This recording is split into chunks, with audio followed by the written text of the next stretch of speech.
안녕하세요 여러분. 오늘은 꽤 흥미로운 주제를 다뤄볼 건데요. 리플에 대한 여러분의 관점을 바꿔놓을 수도 있습니다. 코디우스라는 기술이 다시 주목받고 있는데 지금 이 시점에서 다시 이야기하기에 정말 딱 좋은 타이밍이에요. 코디우스는 리플의 전 최고 기술 책임자였던 스테판 토마스가 개발한 거라서 그냥 아무나 만든 게 아닙니다. 흥미로운 점은 코디우스가 메인체인 밖에서 작동하는 오프체인 스마트 컨트랙트 솔루션이라는 거예요. 왜 이게 중요할까요? 지금까지 리플에 대한 가장 큰 비판 중 하나가 이더리움이나 다른 블록체인에 비해 스마트 컨트랙트 기능이 제한적이라는 거였거든요. 코디우스는 바로 이 비판에 답하기 위해 나왔고 훨씬 더 빠른 확장성과 거래 속도 향상을 약속하고 있습니다. 작동 방식을 쉽게 설명해 드릴게요. 리플의 메인 레저를 고속도로 본선이라고 상상해보세요. 만약 모든 스마트 컨트랙트 계산을 본선에서 처리한다면 분명 막히겠죠. 코디우스는 평행하게 달리는 대체 도로를 만드는 것과 같아서 복잡한 계산들은 외부에서 처리하지만 결과는 여전히 안전하게 검증됩니다. 이런 접근 방식으로 메인 레저의 연산 부담이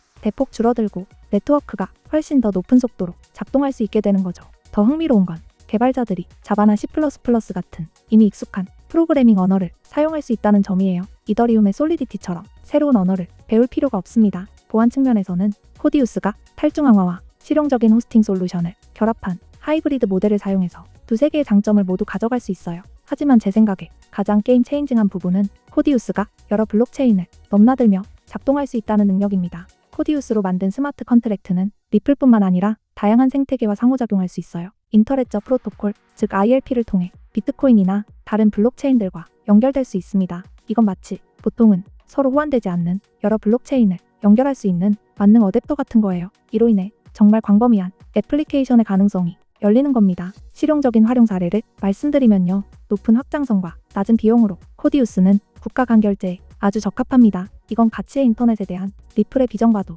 일치하는데 여러분이 해외로 돈을 보낼 때 저렴한 비용으로 엄청 빠르게 보낼 수 있다는 거죠. 그 외에도 코디우스는 수없이 많은 소액 거래를 처리해야 하는 사물 인터넷에도 이상적이고 콘텐츠 크리에이터가 최소한의 거래 수수료로 실시간 소액 결제를 받을 수 있는 콘텐츠 수익화에도 완벽합니다. 암호화폐 결제 기업들에게는 이게 큰 기회인데요. 더 빠르고 신뢰할 수 있는 국가 간 서비스를 제공할 수 있게 되거든요. 그리고 코디우스가 익숙한 프로그래밍 언어를 사용하기 때문에 개발자들의 진입 장벽이 낮아져서 리플 생태계에 더 많은 혁신과 애플리케이션이 구축될 거라고 기대할 수 있습니다. 그럼 이 모든 게 리플에게 무엇을 의미할까요? 지금까지 리플이 이더리움이나 솔라나 같은 경쟁자들에 비해 가진 약점 중 하나가 바로 스마트 컨트랙트의 제한이었어요. 코디우스로 이 격차를 메울 수 있습니다. 리플은 결제를 위한 속도와 효율성이라는 강점을 유지하면서 이제 확장 가능한 스마트 컨트랙트의 유연성까지 더하게 되는 거죠. 물론 현실적으로 봐야 합니다. 코디우스는 새로운 기술이 아니에요. 예전부터 있었고 한동안 잠잠했다가 지금 다시 나타난 거죠.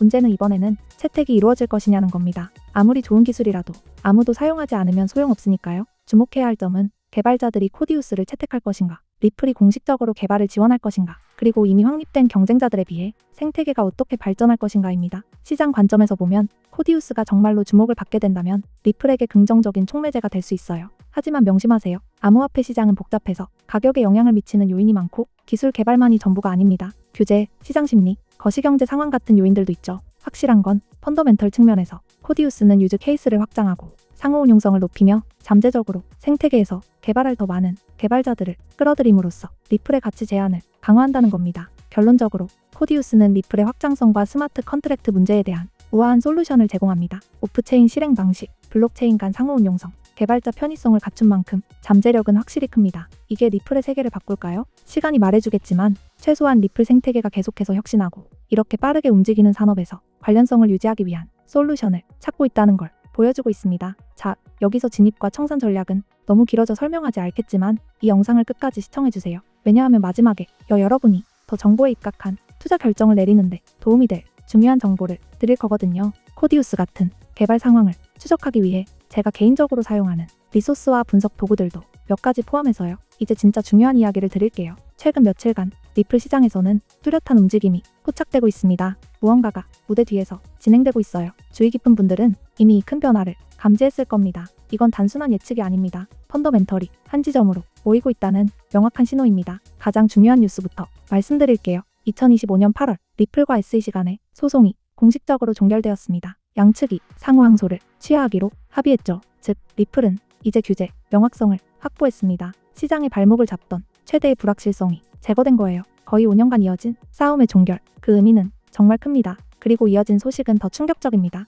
블룸버그 선임 ETF 애널리스트 에릭 발추나스가 리플 ETF 승인 가능성이 100%라고 밝혔어요. 90%도 95%도 아닌 100%. 이건 업계에서 전례 없는 자신감입니다. SEC가 암호화폐 ETF 상장 기준을 완화하면서 승인 절차가 훨씬 간단해졌습니다. 일부 상품은 승인 후 며칠 안에 출시 가능성도 있다고 합니다. 현재 비트와이즈, 21쉐어스 같은 대형 기관이 리플 ETF를 신청 중이에요. 출시 예상 시기는 2025년 3분기에서 4분기. 하지만 일부 소식통은 몇 주 내 가능성도 있다고 전했습니다. 비트코인 ETF가 나왔을 때 기관들이 얼마나 빠르게 몰려들었는지 기억하시죠? 리플 ETF 역시 같은 문을 여는 또 하나의 역사적 순간이 될 겁니다. 다만 이번엔 내러티브가 다릅니다. 실용성과 글로벌 결제 인프라. 리플은 이미 전 세계 300개 이상의 금융기관과 협력 중입니다. 3초에서 5초 안에 송금이 완료되는 시스템. 비용은 기존보다 훨씬 저렴하죠. 이제 규제 명확성이 확보된 만큼 기관 채택은 더 이상 막을 수 없습니다. 온체인 데이터에서도 거래 축적 패턴이